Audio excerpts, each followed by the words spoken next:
Assalomu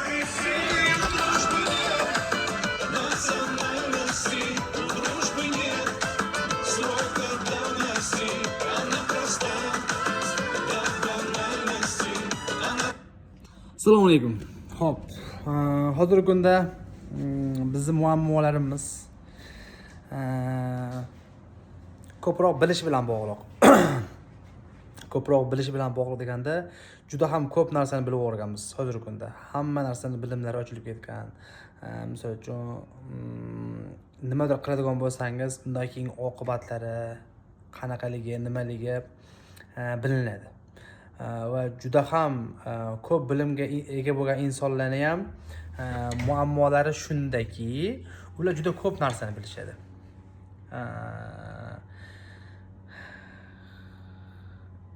Prognozlar to'g'ri chiqadi ko'pincha holatda va prognoz qilishadi va o'zlari ishonishadi va shunaqa bo'ladi ham. Men boshqacharoq uslub tarafdorman.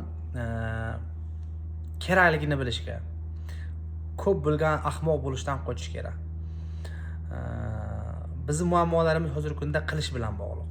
Hamma nima qilish kerakligini biladi. Lekin hamma ham uni qanday qilinish kerakligi haqida yoki qanday bo'lish kerakligi haqida hech qanaqa fikrga ega emas. Nima qilsa nima qilinishini bilinadi, lekin uni qila oladigan jasorat yo'q hech kimda. Yoki ba'zi insonlarda bor xolos. Hech kimda demaylik. Shunga hozirgi kunda hamma bolasini o'qitdi, yaxshi ta'lim olsin deb, yaxshi ta'lim olish yaxshi, zo'r.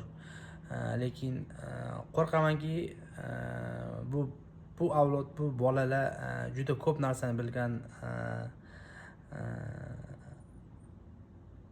ahmoq bo'lib yetishib chiqib qolishlaridan.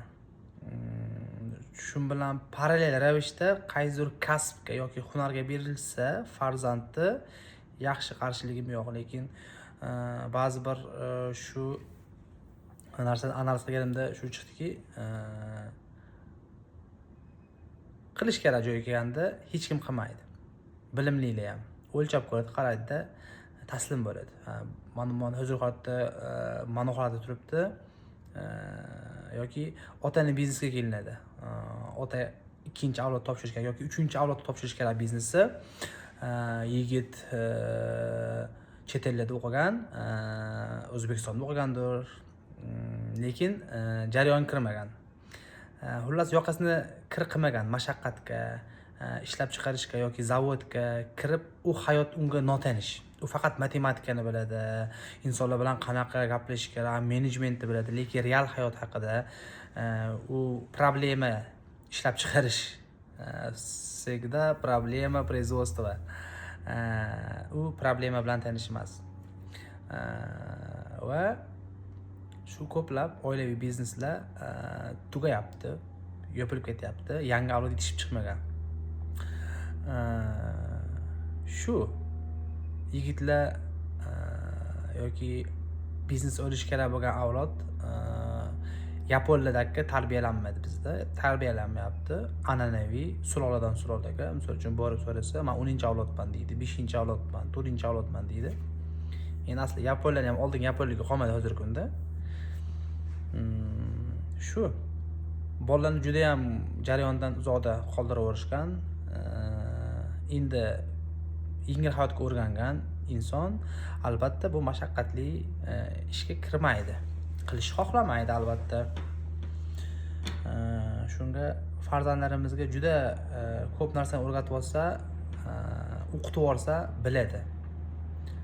Bilgandaki uni jasoratiga to'sqinlik qilib qoladi. Qilib ko'raychi degan narsa yo'q.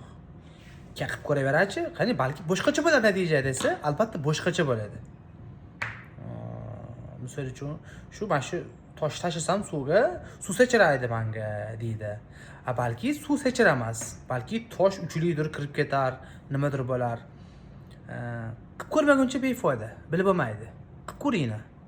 Qilib ko'rish kerak deyman.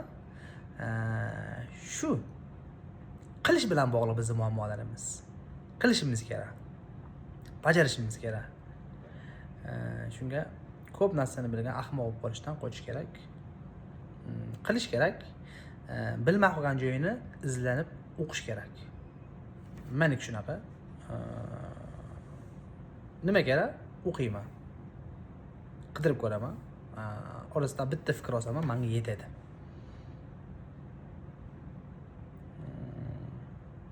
Hali kinoda